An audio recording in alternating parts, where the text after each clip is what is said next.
અને કોઈ પણ નોટિસ આપ્યા વગર, કોઈ પણ જાણ કર્યા વગર મકાનો તોડી પાડવાની વાત કરે, એમને હાંકી પાડવાની વાત કરે, એ કોઈ પણ સંજોગોમાં વ્યાજબી નથી. એટલે એન કેન પ્રકારે ધાક ધમકીથી આદિવાસીઓને ડરાવવાનો જે પ્રયત્ન થઈ રહ્યો છે, તો મારો પહેલો પ્રશ્ન તો એ છે કે જંગલ ખાતાને મારવાનો અધિકાર કોણે આપ્યો? દાતાના પાડલિયા ગામમાં જે રીતના પોલીસ વન કર્મચારી અને ગામના લોકો વચ્ચે ઘર્ષણ થયું, ઘર્ષણ પછી પોલીસના ઘણા બધા કર્મચારીઓ ઈજાગ્રસ્ત થયા, ગામના લોકો પણ ઈજાગ્રસ્ત થયા છે તેવું ત્યાંના સ્થાનિકોનું કહેવું છે.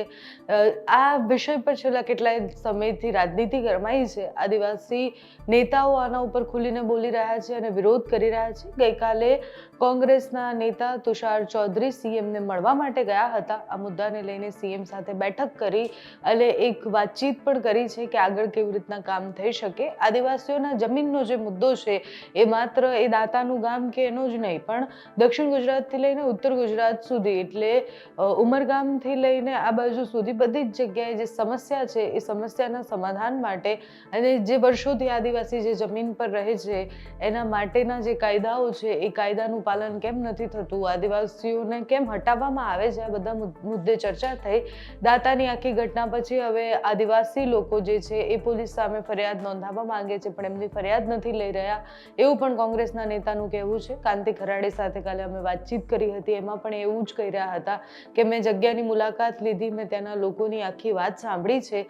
પોલીસે પહેલા લાઠીચાર્જ કર્યો અને એટલે પછી આદિવાસીઓ ભડક્યા. લાંબા સમય સુધી પોલીસ સાથે સંવાદ કરવાનો પ્રયાસ કરવામાં આવ્યો, પણ એ સંવાદ ન થયો અને એટલે આખો મામલો જે છે ઉગ્ર બન્યો છે. પોલીસે નામજોગ જેના સામે ફરિયાદ લખી છે એની એફઆઈઆર હજુ સુધી જાહેર કરી નથી. સેન્સિટિવ મેટર છે એવું કહીને એફઆઈઆર પણ નથી આવી. આગળ જતા આ મુદ્દો વધુ ગરમાઈ શકે છે. આજે ચૈત્ર વસાવા પણ ત્યાં જવાના છે. ગઈકાલે તુષાર ચૌધરી સીએમને મળવા ગયા ત્યારે શું વાતચીત કરી, કોંગ્રેસ આદિવાસીઓના સમર્થનમાં આવતા શું કહી રહી છે તે સાંભળો.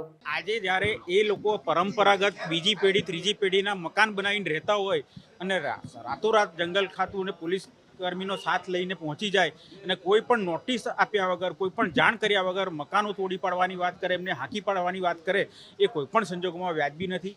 ખરેખર તો એ લોકોએ ચર્ચા કરવી જોઈએ, વાટાઘાટ કરવી જોઈએ, નોટિસો આપવી જોઈએ.